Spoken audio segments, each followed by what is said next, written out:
Hey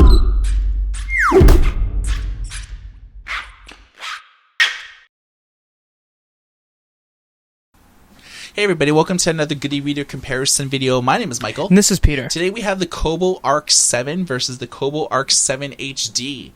These tablets are fairly similar. You can see that in terms of the looks, almost identical. Really, a lot of the changes are like underneath the hood.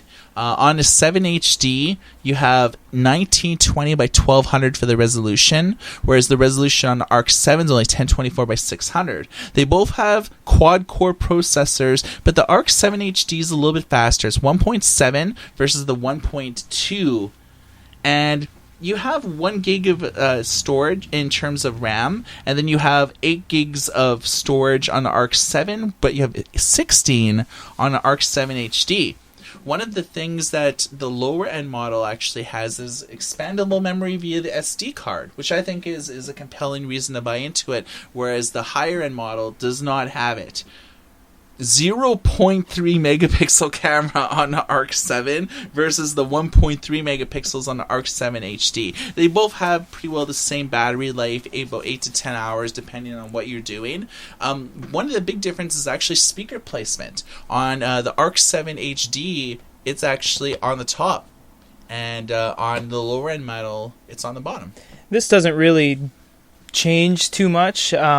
I mean, they're both on the back. They're both kind of where you're going to hold it in landscape. So it's not the best speaker placement. I like the texture back. The texture on the Kobo Arc 7 HD is the same as the Kobo Aura 6-inch e-reader, and this Kobo Arc 7 is the same as the Kobo Aura HD e-reader. I actually like the texture a lot more. Yeah. It offers a lot of grip.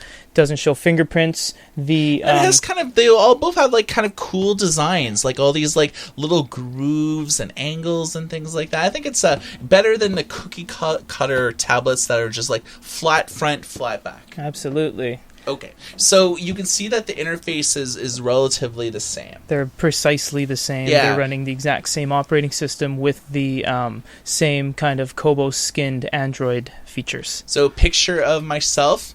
By default, it's blank, but you click there, and then you can use the front-facing webcam to take a picture of yourself or browse your gallery if you have like an avatar or something like that. They both have these secondary menus here, books that you purchased, books that you have loaded in yourself, samples. If you say want to check out what some of the new releases are, you can click here and then get it a rundown here.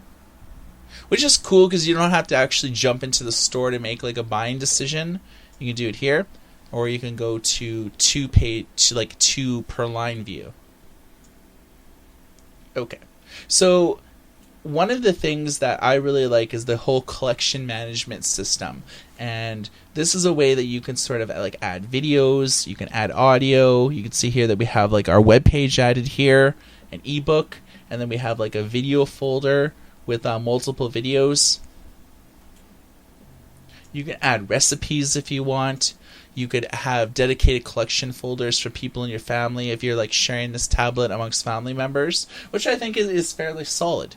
I think that overall the Arc 7 HD is more robust, and we've done a number of tests to like open things at the same time, and it's like that quad core one, like it really makes a big difference, and I think that is one of the big reasons to upgrade. I mean, 1.7 gigahertz versus 1.2, and it's a different brand of processor as well.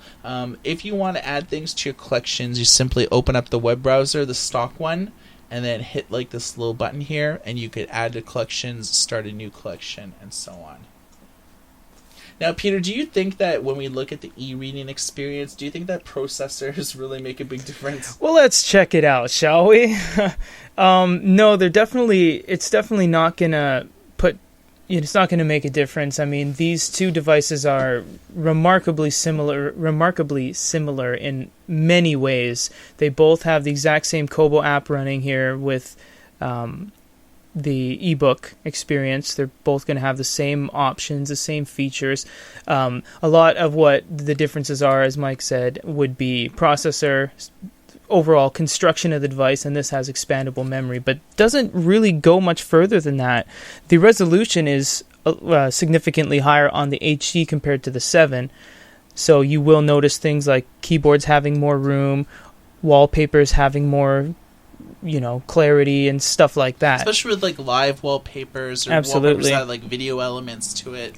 But in terms of the reading experience, just to show you guys, we won't go too much in depth because it'll just kind of be a little bit redundant, but it doesn't really differ that much. They're both very, very similar in the way they operate. One of the things that I actually found with the Arc 7 is the unresponsiveness of the Android icons here. A lot of times we had to click it like more than 1 or 2 times for it to actually happen. Actually, there you go. Whereas here, everything's like instant. Yeah, they're definitely using a different touch panel because anywhere you kind of interact with this, you will find times where it takes a couple tries, and you will notice just looking at the screens itself, they are a little bit different. The naked eye, this is a lot more crisp and clear, whereas this is more dull and muted. Putting them side by side really shows that. All right, let's look at this photo and just see if there's like a big difference. So you'll see that Oops. it's a lot. They actually format things by default a little bit differently too, based on how much room they have for the article and all that. You'll see that the contrast is just so much better on the Kobo Arc HD. Though obviously, so. It's a better technology, but you are spending $50 more for it, and you are set with the storage option. What about graphic novel? We'll use our purchased graphic novel. See, I've touched it 3 times actually. There we go. She's rather bloody there. So let's go to the same page. Her falling down. So you can see the reds are more richer here. They're actually very, very muted here, and you'll just kind of judge for yourself there. The hand is a lot more natural, whereas there's really a lot more reds and you warmth. Really see that in the hands. It's more warmth in it. And I mean that's a small nitpick, but like the if you look at like the color of the hands here versus here, that's going to permeate across all aspects of the tablet. Ebook cover art, audio and video, other graphic novels, manga, a lot of things like that. So you're going to see that, and that's kind of why we wanted to point that out, because it's a little thing that we notice here, but it resonates across like everything that the tablet does. Nice. Yeah, I did that pretty quick, huh? Yeah. Yeah, but the lines are more pronounced here, whereas they're a lot grayer and actually a little bit more blurry on this one. But that is due to they're cutting costs on the Kobo Arc 7, remember, because they're limiting the resolution. They're not doing too much with the audio. They're really trying to cut costs to make it an affordable entry level. Lower the quality of the webcam. Absolutely. Yeah, they really want to offer it.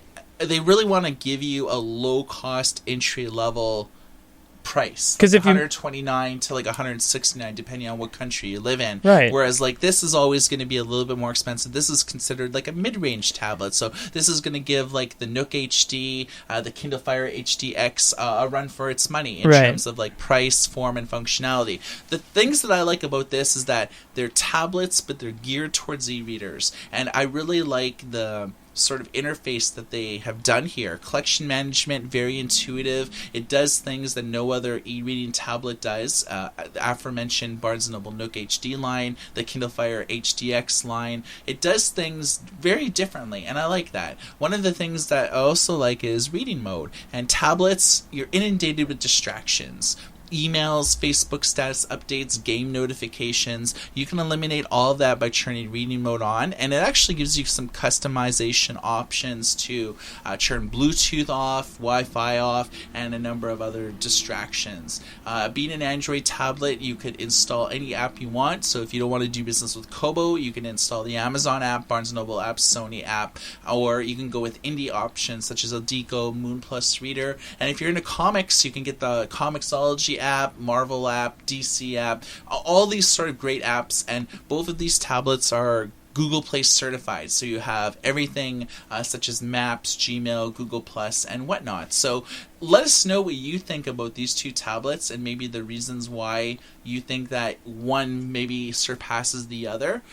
To finish this test off, we're going to run some video and actually see if resolution and the placement of the speakers makes a big difference. That would have been nice to know. Heads up! It is not. Just let the snowman be. I'm calm. Great. Oh, come on. Olaf, you're melting. So our test is complete. I think the video looked a little bit better on the Kobo Arc 7 HD, but the sound actually sounded better on the lower end model, which I found was quite surprising. I hope you enjoyed this comparison video. For GoodyWeird.com, my name is Michael. And this is Peter. Everybody take care.